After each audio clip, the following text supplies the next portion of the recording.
Hello, so I am making what is called the rice whale today. This is what I've tried to sketch and I will be painting. Uh, Apart from trying to make cards and gifts for my friend, I also try to challenge myself a bit. So I look up different art prompts that people post on Instagram. And the two that I really enjoy are the food art challenge, as I love drawing food, and the Wildlife Wednesday challenge. These guys, they post prompts of endangered species to spread awareness about them through art, and it kind of feels like the least I can do for them, for the animals. So yeah, so this is me drawing the rice whale. Actually, they had two prompts this week: the celeb-crested macaw, which I will paint, and the rice whale. And I wanted to draw the whale first for many reasons. One, it is easy to sketch, and the other one is because I love whales. I have heard podcasts about them. I was going to say I've read about them. That's not true. I've just heard podcasts. And I remember these scientists, they were talking about them, and they were talking about how whales form communities. They have songs. They warn other whales about areas where mining activity and, you know, fishing activity is done. So they move according to these warnings. They communicate. They have accents. So the songs that whales have change according to the region that they live in, and they have a culture. And I find this so fascinating that we coexist with these intelligent beings that we are just right now starting to learn about. So I thought I'll draw the rice whale and look up about it. So these are whales that live near the Gulf of Mexico. And previously, actually, they were confused with another species of whales that lived there. But then the scientists that were living there and trying to understand them, they found out that they are a different species altogether. So they started trying to learn about them and study them, and they found that these whales, they eat small schooling fish, which are energy dense. That is one of the things. The other is that they have a very unique vocal pattern. That is actually one of the ways that the scientists are trying to identify and count them. Speaking of which, they found that there are fewer than 50 of these whales left in the world. And of course, it is because of human activity. And now I start to get really depressed and sad because, of course, we are now talking about human activity. The oil spills, the Gulf of Mexico, which is a hub of fishing and mining and all these drilling operations. There's a lot of development happening over there, which causes massive oil spills, and that is poison for the poor whales. It causes a lot of damage to marine life, and really dwindles their population. Also, there is plastic population, which when they eat, it lacerates their stomach, causes internal bleedings. By the way, I have even around me, I have seen so many cows that eat plastic because they do not have enough, because they don't have enough fields and grass and food to graze on, so they are now eating plastic, and that is the same thing that happens to their stomachs, that happens to these whales. The other reason that I found really depressing is because of the noise pollution that is happening over there. So because of the constant industrial activities, that of course causes a lot of noise. But the other thing is frequent seismic surveys that are associated with offshore oil and gas activities, and these are happening 24 hours a day, 365 days a year. So all the time, they don't have a break. There is just constant noise, and it is so loud that they cannot communicate.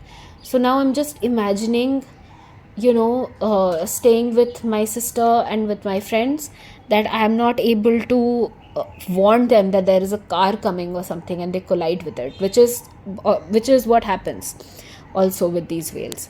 And it is such a nightmare that we are putting them through. I don't know why this particular thing really made me think that it's really cruel, and makes me really sad and angry.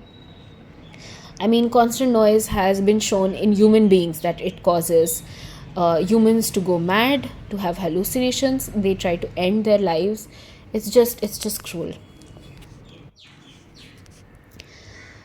So yeah, that's a few of the things that is really causing a lot of problems for. I mean, it is what has caused them to come to the brink of extinction. A bit of a tangent. It's just something that I thought I am finding a weird parallel here. So I live in Delhi in a very posh area. Okay, so if I need groceries, they can be delivered to my door within 10 minutes. That is a guarantee. If I need to step out for something, this is a safe enough area that I can step out. The thing that I and women in my circle crave is a bit of invisibility and a bit of safety, and that again this particular area affords us, which is a huge luxury in India and in Delhi. Now, in this area, I also, in each room of our house, there is an air purifier, because the air in Delhi is unbreathable right now. It is unbreathable 6 months of a year, which is the winter season. Also, a few days ago in our colony group, somebody posted a photo and sent us a warning, telling us that the water from our taps is smelling like sewage. And this happened 2 days after we found out that my sister has a really bad stomach infection, so bad that we were considering getting her admitted. She generally does not have the best immunity. When the air gets bad, she has a throat infection. The water was bad, she had a really bad infection. So I mean, the privilege is very high of where I'm staying here, so is unfortunately the rent. But the cost of these luxuries and comforts and not paying attention at the right time is extremely high. So, so I just think that this is a huge parallel. If we don't pay attention to what is happening to the environment around us, it will affect us. If we think that it won't, an entire whale species disappearing, a system disappears, the food that they eat on overpopulates it. I mean, this is obviously, I'm not a scientist. I haven't read very deeply about this. I mean, this is, today I was drawing this and I just started reading about this, but this is what generally happens. Everything becomes disbalanced. The water quality will deteriorate if we continue not paying attention and we continue this rapid industrialization that we are letting happen. So the few organizations that are trying to help save the rice whales, their recommendation first is to protect the diet that these whales feed on. The other one is to establish a vessel strike avoidance zone, covering the rice whales' core habitat. That is basically to impose a 10 knot speed limit on all vessels, so that they don't crash into the whales, and to keep a minimum of 500 meters distance from the whales. And two, I think one of the other things that they want to do is to establish a range of the whale's core habitat, so that the oil and gas exploration around that area can be minimized and a bit prohibited. These are things that they are trying to do, and I mean, I know this is a lot of information, and the amount of things that we are being asked to care about and pay attention to right now, and the things, I mean, I don't think we can look away from what is happening in the world and how terrible it is. But I mean, I took half an hour to draw this one painting, and a few seconds to post this. A little bit of time, a little bit of attention, just one click, one this thing on the right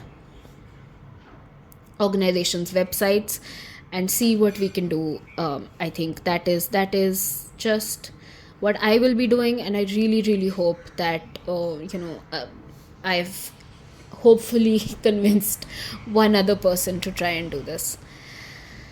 I know it's hard, I know it's a lot, and I am completely there with you. It's just, It's just reading about it and living where I am, and the way that these things turn out and the way that these things happen. I just think that we should sometimes, the things that we can pay attention to, the things that don't make us want to burn the entire world, and just a little bit of thing that we can do is go to the survey, click a link, go to see the organizations that are helping it, and if anyone is able to donate money or their time, please do it.